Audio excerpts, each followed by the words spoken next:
There are, as we have been made aware of over the last number of months, around our world, minorities and believers are persecuted as they experience just some of the challenges they go through. And this past Wednesday, our hearts were deeply saddened as our friends in Pakistan passed the news along to us. And here's the report that we received, that on Wednesday, March the 2nd, the Honorable Shahbaz Bhatti, the Christian parliamentarian who was serving as Minister of Minorities in the Pakistani federal government, was shot and killed. He was a champion for the rights of minorities and the persecuted. And he was bold with his declaration. He came out against the anti-discriminatory laws that would inflame against Islam, and it cost him his life. And so just as recently as 2 weeks ago, Mr. Bhatti was on a tour, on a trip, traveling to various nations to raise awareness of the plight of the minorities and the persecuted, and to solicit the support of nations such as Canada. And his trip brought him to Ottawa, where he met with members of our parliament. And one of those individuals was the Honorable Jason Kenney, who is the Minister of Citizenship, Immigration, and Multiculturalism.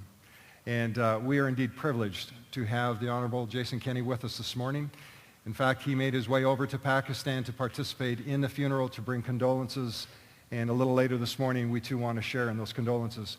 But I am delighted and privileged that we have such great leadership in this nation, members that are willing to help stand up and declare, and members who are willing to say that the minorities do have a voice, and that when tragedy does strike, that we just don't turn our heads away, that we look straight into it, and we make strong declarations, and we call for righteousness. So would you join me this morning in giving a very, very warm Portico welcome to the Honorable Jason Kenney.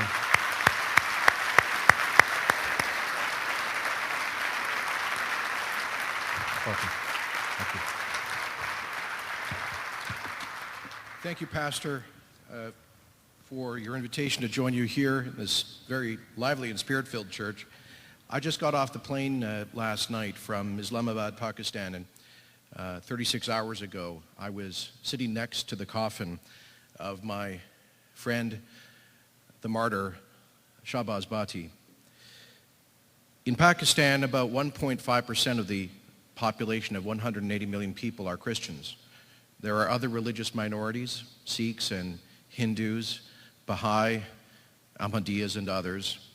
All of them live under fear that someday someone may accuse them of having blasphemed the Prophet Muhammad, which will bring upon them a potential death sentence. This is a law that is used and abused to keep Christians and others to allow them to be marginalized. If they get a promotion, if someone wants their land, if someone is envious of them, too often they will bring a false charge of blasphemy against the Prophet Muhammad. 3 months ago, that happened to a poor Christian peasant woman named Asiya Bibi in a rural village in the Punjabi part of Pakistan. Asiya Bibi, like almost in a biblical story from the New Testament, went to the local well in her village just simply to draw some water.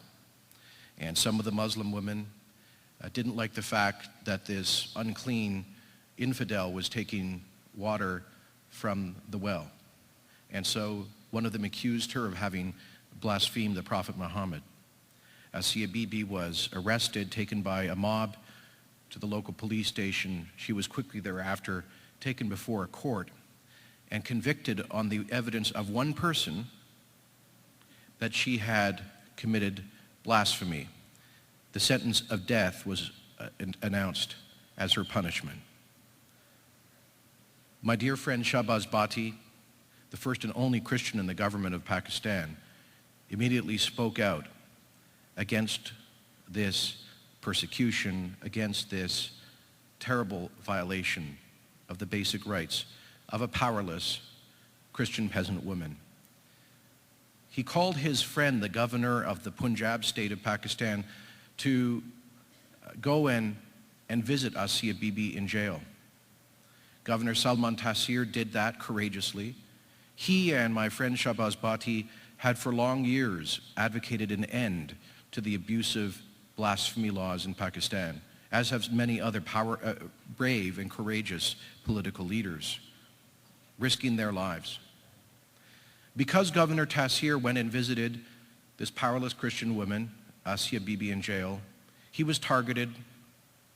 A fatwa was imposed on him, and on January the 4th, he was gunned down by his own bodyguards. And they said that my friend Shahbaz Bhatti was next on the list, because simply to call for an end to the blasphemy law, they said, was itself an act of blasphemy. Shahbaz reached out to the world community. He went to Rome and visited with the Pope. He went to Brussels and visited with European foreign leaders. He came to Washington and participated in the National Prayer Breakfast. He met there with Secretary of State Hillary Clinton and congressional leaders. And then he had called me. I've known Shahbaz for 2 or 3 years. He was a close friend. When I first met him, I had the sense of someone who was truly special, someone who truly had a special calling and a unique character, a character of meekness, gentleness, humbleness. In fact, just yesterday, when I was in Pakistan, I was meeting with people who have known him for years, and they said that they had never, ever heard Shahbaz say an ill word of anyone else. Now, folks, I can tell you, like Shahbaz, I'm in politics. You can't say that about many politicians. This is a man who had a sense of the supernatural nature of his vocation. And so after his friend Salman Taseer was assassinated, he called me and said, Jason, I have to go around the world and raise the plight of the Christians and other minorities in Pakistan.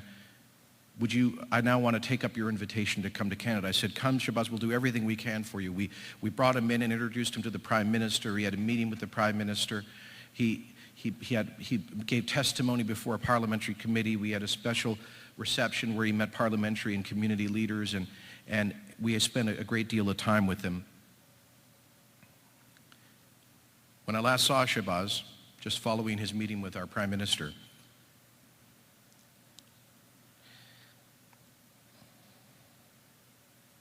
he said to me, Jason, when they kill me, not if, when they kill me, do not give up the fight.